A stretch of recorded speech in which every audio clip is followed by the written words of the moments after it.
नमस्कार शेतकरी मित्रांनो, स्वागत आहे पुन्हा एकदा एका नवीन व्हिडिओमध्ये व नवीन अपडेटमध्ये.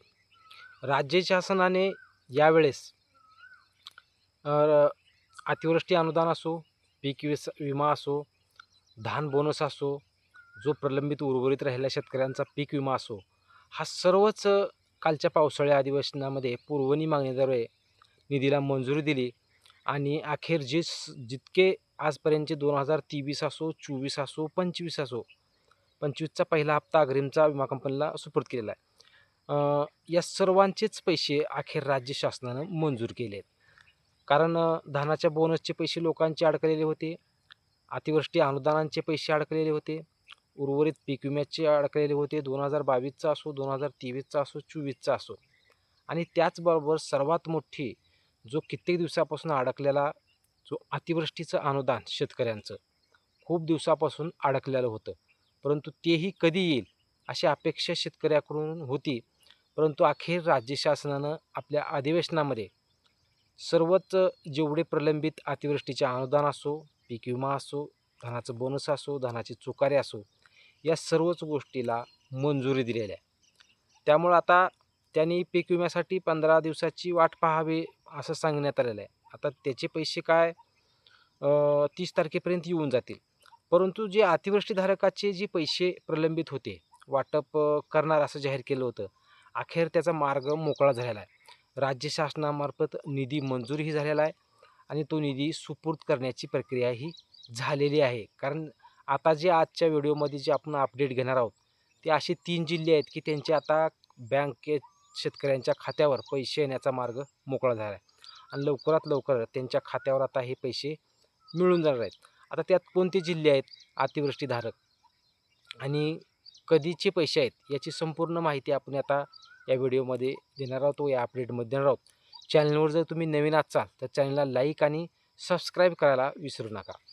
शेतकरी मित्रांनो, हे 3 जिल्हे आहेत सोलापूर, सांगली आणि अहिल्यानगर.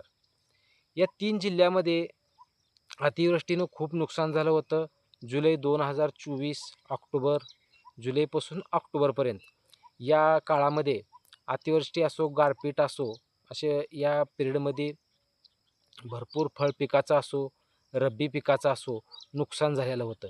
आणि त्याचबरोबर मे 2024मध्येही भरपूर अतिवृष्टी झाली होती आणि गारपीट झाली होती आणि यामुळे शेतकऱ्यांच्या पिकांचं, फळ पिकांचं नुकसान झालं होतं आणि त्यासाठी राज्य शासनानं अतिवृष्टीधारकांना निधीची मंजुरी दिली होती व अतिवृष्टीधारकांना आम्ही योग्य तो मोबदला देऊ व त्यांच्या नुकसानीचा जितकंही नुकसान झाले त्या नुकसानीचे आम्ही अनुदानाच्या स्वरूपात असो, अतिवृष्टी नुकसान भरपाईच्या स्वरूपात असो, देण्याचं कबूल केलं होतं.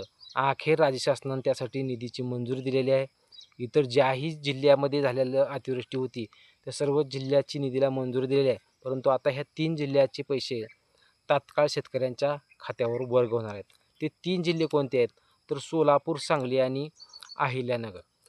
आता यामध्ये जर पाहिलं गेलं तर सोलापूर जिल्ह्यासाठी मे 2024मध्ये जी अतिवृष्टी झाली होती, गारपीट झाली होती व अवकाळी पाऊस असो, या सर्व गोष्टीमुळं जे नुकसान झालं होतं, ते नुकसानीमध्ये 2748 शेतकऱ्यांना त्या अतिवृष्टी अनुदानाचा लाभ होणार आहे आणि त्यामध्ये 4,49,00,000 रुपयाचा निधी या अतिवृष्टीधारक शेतकऱ्यांच्या खात्यावर वर्ग होणार आहे. कारण आता इतर जिल्ह्यांचे पैसे कधी येतील माहीत नाही.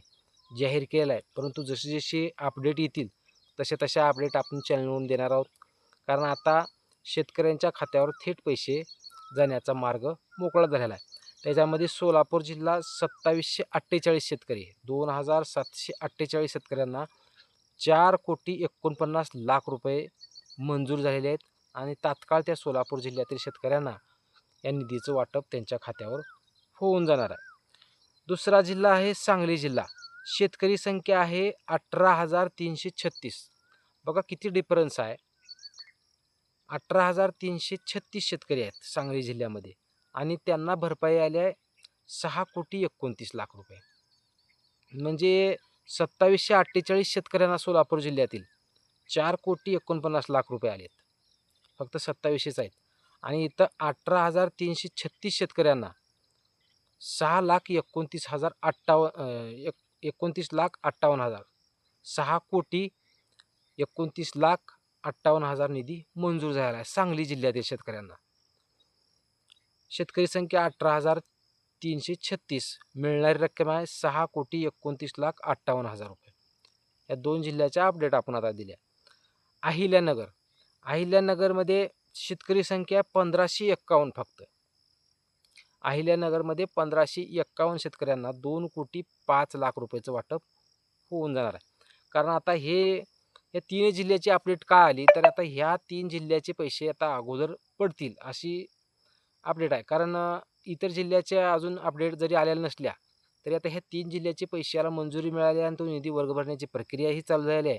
त्यामुळे आता यांचे पैसे लवकरात लवकर त्यांच्या खात्यावर वर्ग होणार आहेत. आता आपण अपडेट घेतली सोलापूर जिल्हा, सांगली जिल्हा आणि अहिल्यानगर जिल्हे. इतरही जिल्ह्याची अपडेट येताच आपण चॅनलवरून देणारच आहोत. परंतु आता जी ही 3 जिल्हे आहेत त्यांच्या आता शेतकऱ्यांच्या खात्यावर लवकरात लवकर खात्यावर अतिवृष्टीधारक म्हणून अतिवृष्टी जी झालेली होती, पिकांचं नुकसान झालं होतं, त्यासाठी राज्य शासनानं हा निधी मंजूर केला आहे आणि त्यांच्या खात्यावर लवकरात लवकर शेतकऱ्यांच्या खात्यावर हे पैसे पडून जाणार आहेत.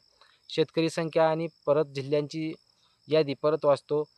सोलापूर जिल्ह्यासाठी 2748 शेतकरी, 4,49,00,000 रुपये. मे 2024 जे नुकसान झालं होतं त्या शेतकऱ्यांसाठी आणि जुलै ते ऑक्टोबर या पिरियडमध्ये जितकं नुकसान झालं होतं त्यांच्यासाठी अहिल्यानगर आणि सांगली हे 2 जिल्हे मंजूर झाले आहेत. अहिल्यानगरमधील शेतकरी आहेत 1551, निधी आहे 2,05,00,000 रुपये आणि सांगली जिल्ह्यातील शेतकरी आहेत 18,336 आणि निधी आहे 6,29,58,000 रुपये. त्यामुळं जुलै ते ऑक्टोबर 2024 यासाठी अहिल्यानगर व सांगली व मे 2024 साठी सोलापूर जिल्हा आहे. सोलापूर जिल्ह्यामध्ये 4,49,00,000 रुपये, अहिल्यानगरमध्ये 2,05,00,000 रुपये, तर सांगली जिल्ह्यामध्ये 6,29,58,000 रुपये. इतका निधी राज्य शासनामार्फत मंजूर झालेला आहे आणि तो निधी वर्ग करण्याची प्रक्रिया आता चालू झाली आहे. त्यामुळे ह्या 3 जिल्ह्यातील शेतकऱ्यांना त्यांच्या खात्यावर रक्कम लवकरात लवकर अदा करण्यात येणार आहे. हीच एक नवीन अपडेट शेतकऱ्यांना द्यायची होती. चॅनलवर जर तुम्ही नवीन असाल तर चॅनलला लाईक आणि सबस्क्राईब करायला विसरू नका. धन्यवाद मित्रांनो.